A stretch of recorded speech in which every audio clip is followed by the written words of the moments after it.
All right, today I'm going to go over an inventory problem. I find that sometimes seeing these things worked out can help solidify in your mind exactly what all of the terms mean and help you solve these problems a little bit better in the future. I'm going to share my screen. All right. So this inventory problem includes reorder points, quantity discounts, and the economic order quantity. So here's the problem I'm going to solve and explain. A manager forecasts daily demand at 40 units per day with a standard deviation of 20 units per day. She estimates the cost to place an order is $60 and the time from ordering to receipt of the order is 10 days with a standard deviation of 3 days. That's our lead time. Unit cost is $25 and holding cost is 33%. Assume sales occur 365 days a year. What is the reorder point with a 95% service level? What happens if the service level is decreased, and what is the cost of holding the safety stock or carrying the safety stock in inventory? That's the first part. Second part is what is the economic order quantity? What is the total cost of ordering and holding the cycle inventory? And the last part is what if a unit cost discount of $1 per unit is offered on orders of 10,000 or more units? Should she take the offered discount or not? Now, for these problems, for the reorder point problem, these are the equations that I'm going to use to solve it. First, the reorder point R is M plus S, where M is the average demand during the lead time, which is equal to the periodic demand, D bar, times T bar, which is the lead time in the same periods. Usually this is in days, but it could also be in weeks or in years. S is our safety stock or buffer stock. It's the inventory that we keep around just in case we need it. S is Z times sigma DDLT. Sigma DDLT stands for the standard deviation of the demand during the lead time. And Z is a safety factor, usually from a standard normal table, and it's a management choice based on your desired service level. Sigma DDLT equals the square root of T bar, which is the average lead time, times sigma squared D, where sigma squared is the average periodic demand, plus D bar squared, where D bar is the average periodic demand, times sigma squared T, where sigma T is the standard deviation of the lead time. In the textbook, it just gives you this equation, sigma DDLT equals the square root of T bar times the standard deviation for a single period, which is true if the lead time is constant. Because if you look at that bigger equation, if the lead time is constant, then sigma T is equal to 0, and so that second term falls away. And so I give you the more general case because I think that that's more useful, because the reality is lead times are not always constant, as anyone knows who's ever ordered things online before, let alone for a company where it's also true. A couple things to note: the reorder point is independent of the order quantity, whether it's the EOQ or something else. That's why I'm doing it first, is because the EOQ problem is a little more related to the quantity discount problem. And what we're talking about here is that the economic order quantity tells us the right amount to order. The reorder point tells us when to place an order. So as far as the EOQ goes, here's where it comes from. The fixed ordering cost per year, or the ordering cost per year, is equal to the fixed cost per order S times D divided by Q. D is the demand per year, the annual demand, and Q is the order quantity. So that term D divided by Q gives me the number of orders per year. The inventory carrying cost per year of the cycle inventory is the inventory carrying cost proportion I. It's usually given as a percentage, but in the equation we use it, of course, as a proportion.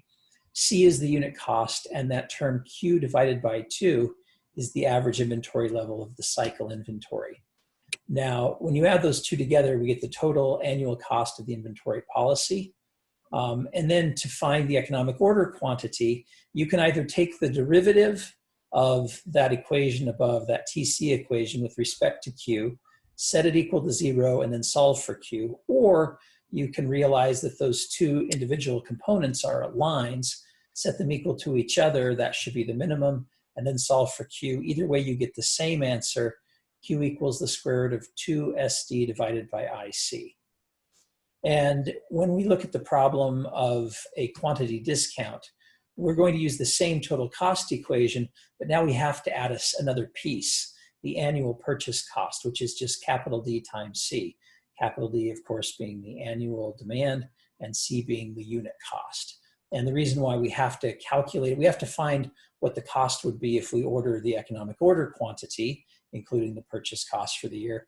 Then you have to do the same thing, taking into account the larger Q you probably need to purchase, as well as the decrease in the cost. And sometimes it's worth it and sometimes it's not. It just depends.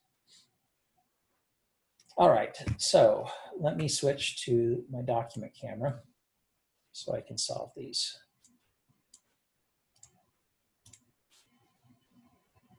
All right, zoom in. Before I start actually solving the problem, I want to draw what's happening here. You may recall when the economic order quantity is derived, it makes a few assumptions. It assumes that we order Q units. So I'm going to label this as Q units of inventory. When it shows up, we have exactly Q units, and then we slowly sell them over time. If we assume that the demand is constant, which is the usual assumption, we kind of deplete our inventory at a constant rate. We reorder such that the next order of Q unit shows up at exactly the moment we need it, and then we start selling it again. I'm freehanding this, but if I'm doing this right, you end up with what they call a sawtooth diagram.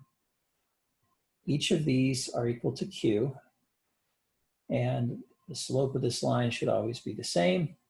We always get the next replenishment exactly when we run out because the lead time is assumed to be constant. You can place your reorder R, call this R.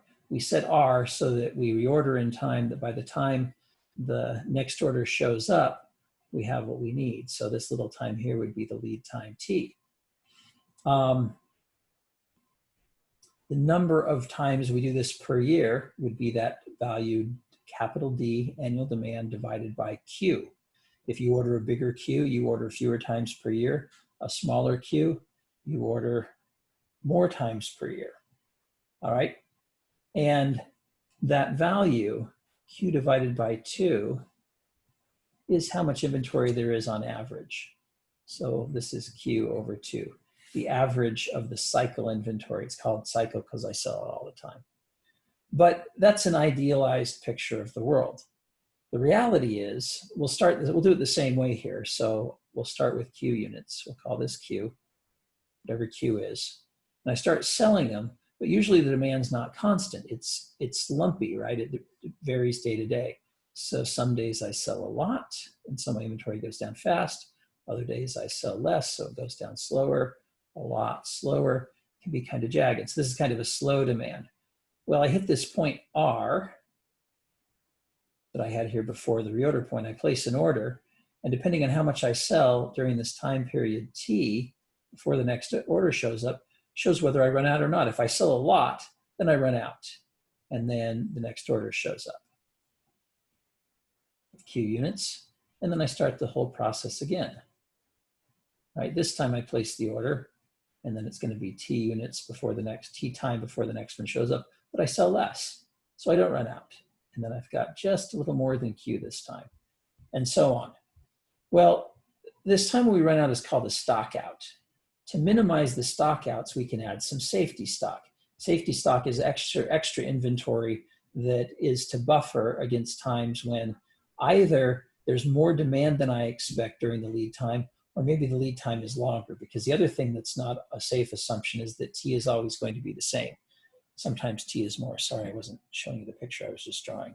This is where I'm selling it slowly. I place the order, T time later, it shows up. Then I sell again, I place the order, T units later it shows up, but I didn't sell it all. And so I've got a little more than Q. Maybe I get down here to T and then I sell almost nothing. And then the next order shows up and I've got a little more again. This is what it looks like now. Now I'm going to draw a third time, this time with some safety stock. So instead of starting with Q units, like we did in the previous two, I'm going to start with some safety stock S and then Q. So we're starting with this many units. So here's Q, here's S. I start selling, go down, I hit the reorder point. Now the reorder point would be here, let's say. I hit the reorder point, and then I sell a whole lot. But because I have safety stock, I just dip into the safety stock a little. And then my order for Q shows up and I start selling again. I hit the reorder point again. This time I sell very little before T is up.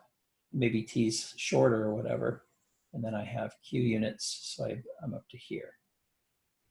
And this gives us a view of what really happens. If we get down to 0, we have a stock out. If we stay above 0, then we don't have a stock out. We order, when we hit R again, we sell a little, and then the next order of Q shows up. We just keep doing this. So this is the safety stock. I don't ever really expect to use all the safety stock, but I could on occasion. Now, if you have no safety stock at all, you should run out about 50% of the time. If I draw the assumption we usually make is that the demand during the lead time that is normally distributed. Distribution is normally distributed with a mean of M and a standard deviation of sigma DDLT. So if we set our safety stock at 0, we're essentially saying that we're going to run out half the time because there's no safety stock. So if we sell less than M, we don't run out. If we sell more than M, we do. But if we set our safety stock at some additional amount up here, then it becomes even less likely that we run out. A pretty common thing to do might be to say, we're willing to live with running out, say, 90% of the time. So there's a 10% chance we don't run out here, and a 90% chance, sorry, a 90% chance we do not run out, and a 10% chance we do and we experience a stock out. So you can pick the cutoff value Z based on the standard normal table so that you don't run out very much.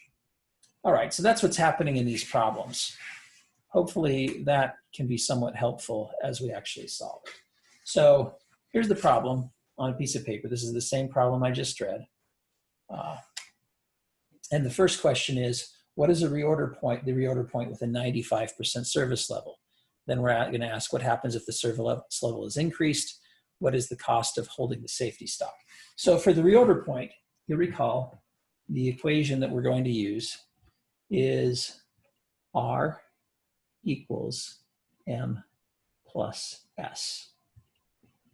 And M is equal to the average periodic demand, which is 40 units per day, times the lead time in days, which is 10 days on average. So 40 times 10 is 400. So I expect to sell 400 units before I run out. But sometimes I may sell a little more, sometimes I may sell a little less, and that's why we have the safety stock. Safety stock, if you recall, is equal to Z times sigma DDLT, the standard deviation of demand during the lead time. So let's look at the Z value first. I'm going to pull the Z value from a standard normal table. So, grab my standard normal table.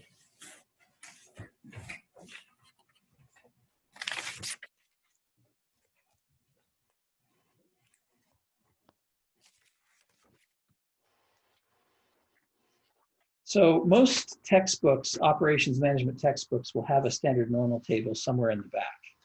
And this textbook is no exception.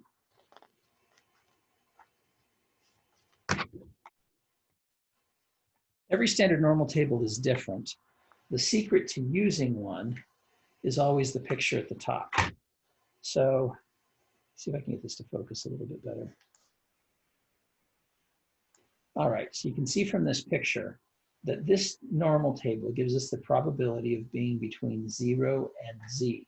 Remember that the entire area under the curve is always equal to 1, and it's symmetric, so the probability of being less than 0 is 0.5, and the probability of being more than 0 is 0.5. And it's been standardized so that the mean is 0 and the standard deviation is 1 on the standard normal table. So if we look at this little table here, the way it works is this gives us the z-score in tenths all the way up to 3, and then that gives us the z-score in 100ths.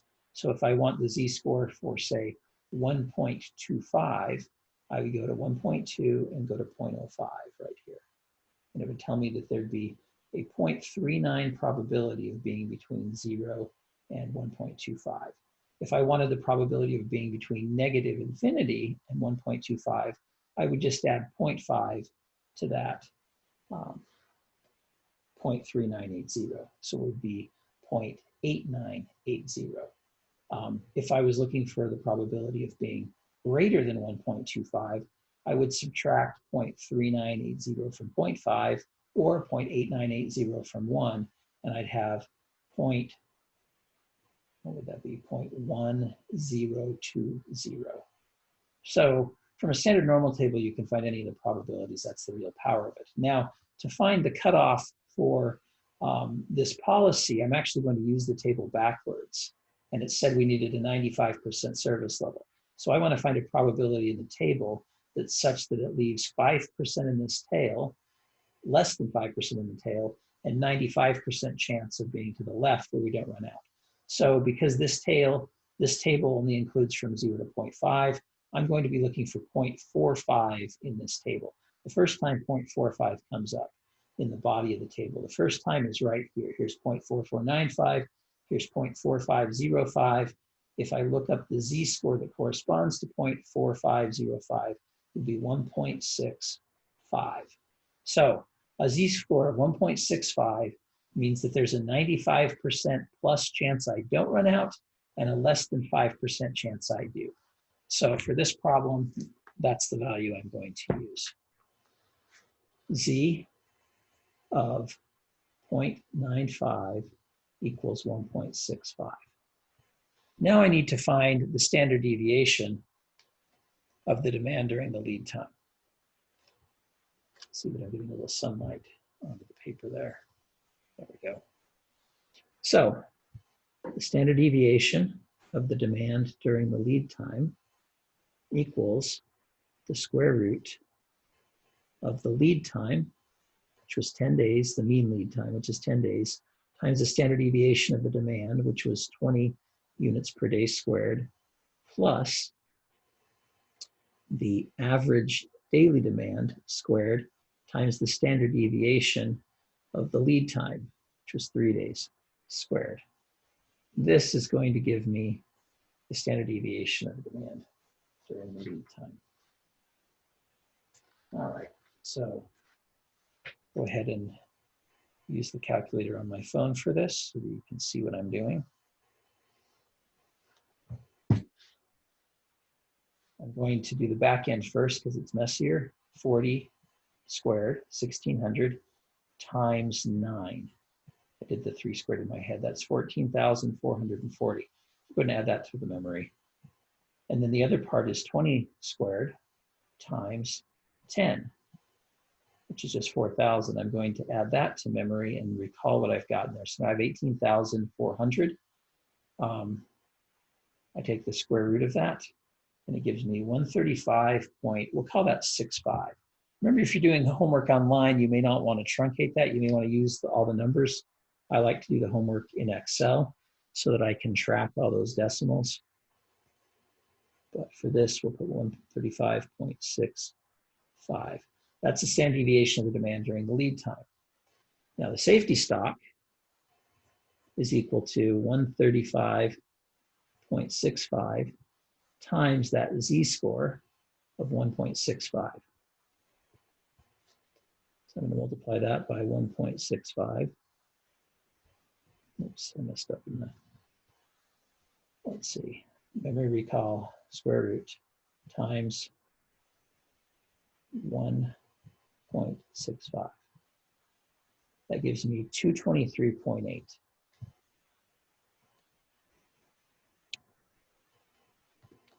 Now, because this is the safety stock, we really always want to round it up. If you round it down, you might have a service level that's less than the 95% that we said we wanted in the problem statement. So we're always going to round this number up, even if it had been, say, 223.1, I'd still round it to 224. So that's my safety stock. And my reorder point then just becomes that average demand during the lead time, 400, plus the safety stock of 224, which gives me 624. That's the reorder point in this problem. All right, now it also says, what happens if the service level is increased? Well, if the service level is increased, then that means the z-score increases. And that also means the safety stock increases, which means that the reorder point also increases. Let me show you that on the standard normal table.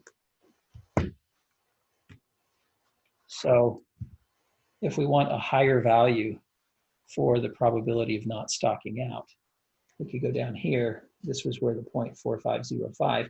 Let's say we only want a 1% chance of stocking out. We'd come down to the first time we get 0.49 in the table, which is right here, 0.233 in this column. I guess you can't quite see that. There we go. First time 0.490 comes up is right here at 2.33. So that would increase both the safety stock and the reorder point. The other question it says is, what is the inventory holding or carrying cost of the safety stock? Well, we take the safety stock number, 225, times its value, which was given as $25 per unit, times the inventory carrying cost proportion, which is assumed to be 33% per year. So multiply that by 0.33. So the math, 224 times $25 per unit times 0.33 per year gives me $1,848 per year to hold that safety stock. So if you increase the service level and you have more safety stock, the inventory carrying cost of the safety stock will obviously go up. If you have less safety stock, then the cost of carrying that safety stock goes down. But basically, what this says is the cost of having enough safety stock that you have a 95% service level is going to cost the company $1,848 per year in inventory carrying costs. All right, so the next part of the problem says, what is the economic order quantity? What is the total cost of ordering and holding cycle inventory?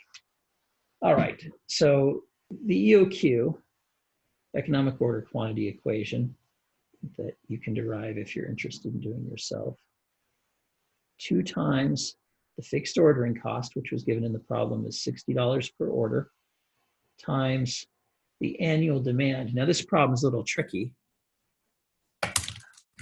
Sorry, sometimes my camera turns off.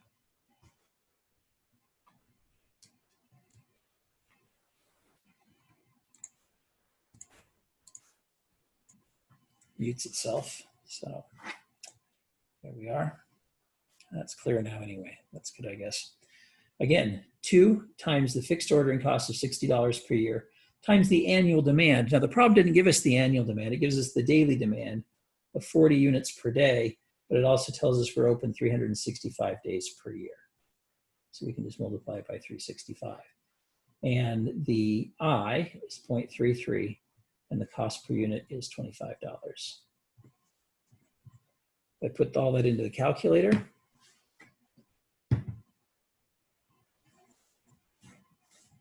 Set that up, as you can see. 2 times 60 times 40 times 365 divided by 0.33 divided by 25. And then I take the square root. Gives me 142.7 units.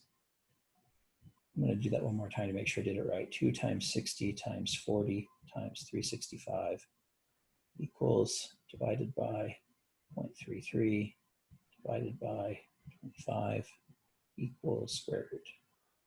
That's right. I don't know why I did it wrong the first time. I have done this problem before, and so I knew the answer was different.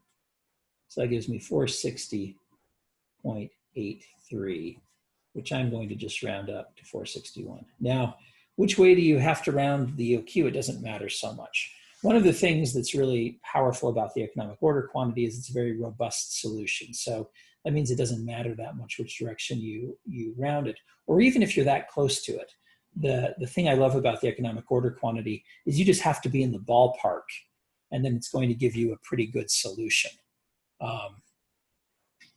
in terms of your cost. So if you're off by even if you're ordering twice as much or half as much as you should, it doesn't impact your costs that much. But if you're ordering 10 times as much as you should, or 1/10 of what you should, you could be spending a lot of extra money either on ordering costs or inventory carrying costs. So 461 was the EOQ. What's the total cost of ordering and holding the cycle inventory? Well, the total cost of ordering the cycle inventory, you'll recall, was just S times D divided by Q, which equals $60 per order times 40 times 365 for my demand divided by 461. The inventory carrying or holding cost, let's see if I give myself enough space to write the answer there, I guess. The inventory carrying or holding cost is given by I, C, Q divided by 2, which in this case was 0.33 times $25 times 461 divided by 2, which equals, so let's figure out what those numbers were.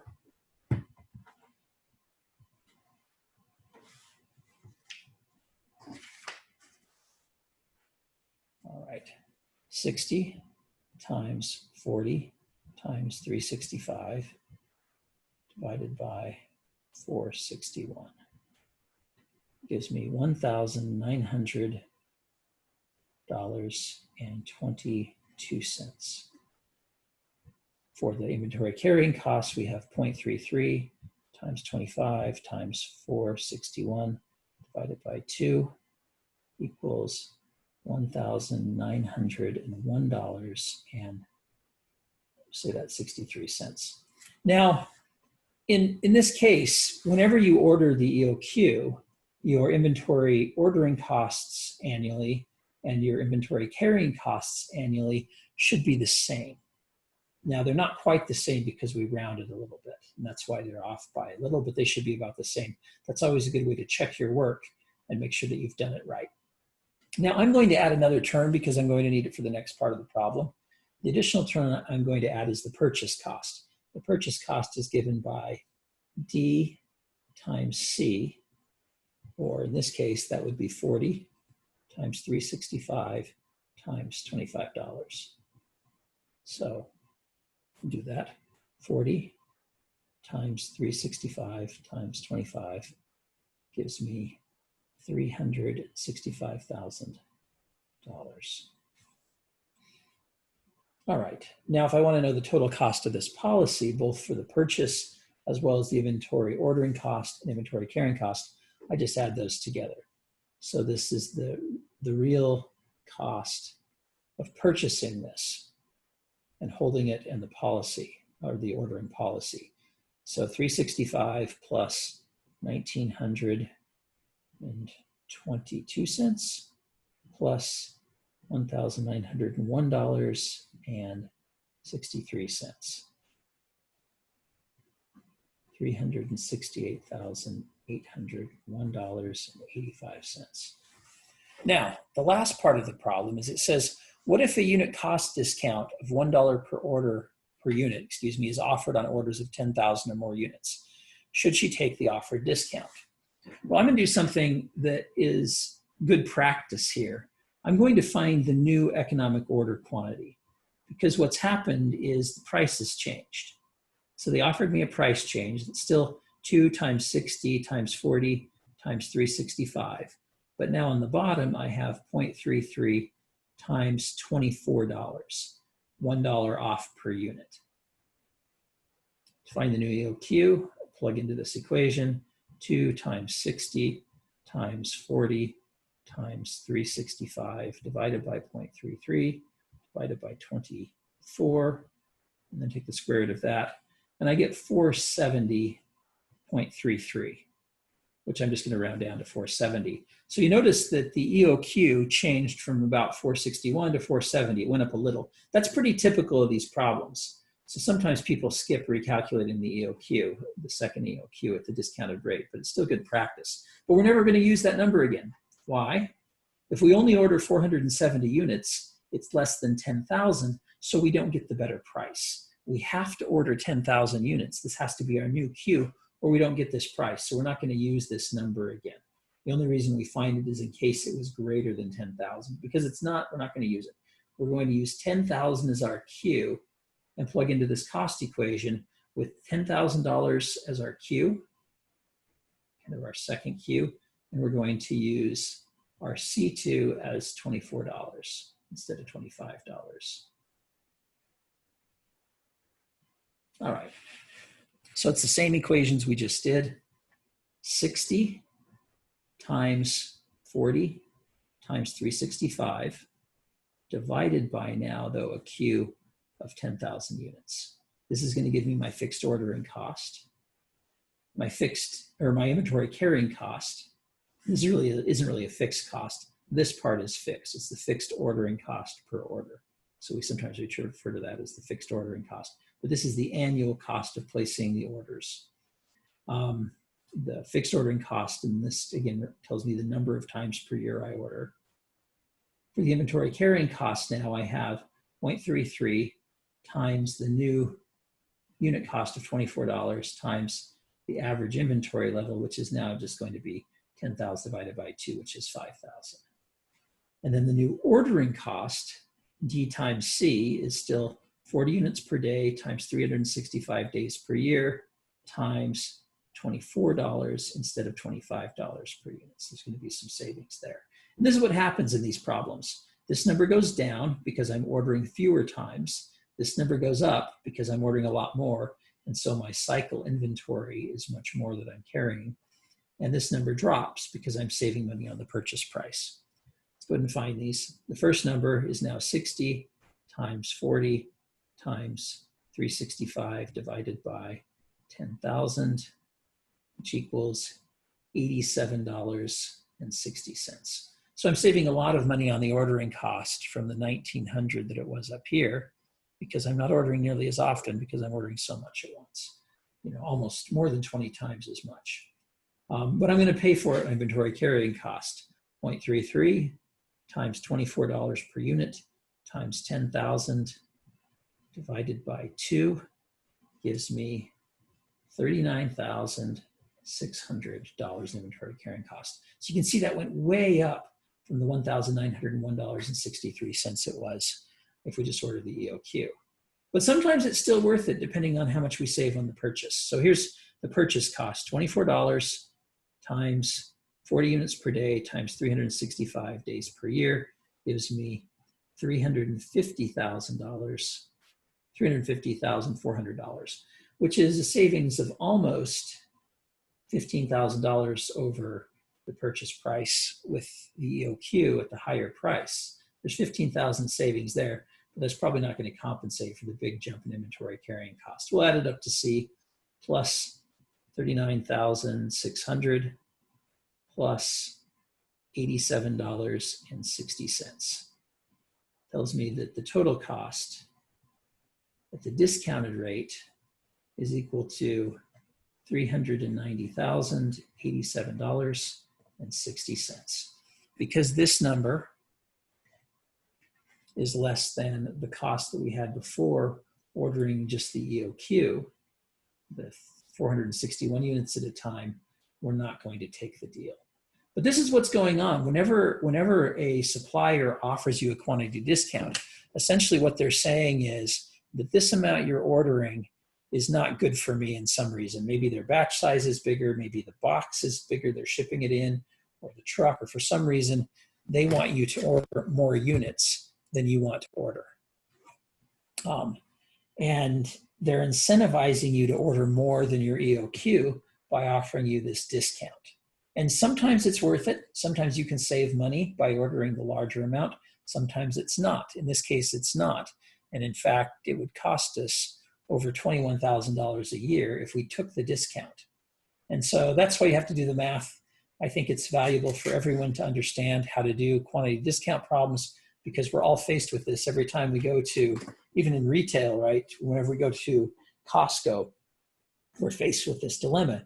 Do we purchase the Costco size, or do we wait and buy the usual size that costs more per unit, but we don't have as much money tied up in inventory, and we don't need as much shelf space to store it? Sometimes it is. So you have to do the math. I hope that this helps you in your efforts to solve these types of inventory problems.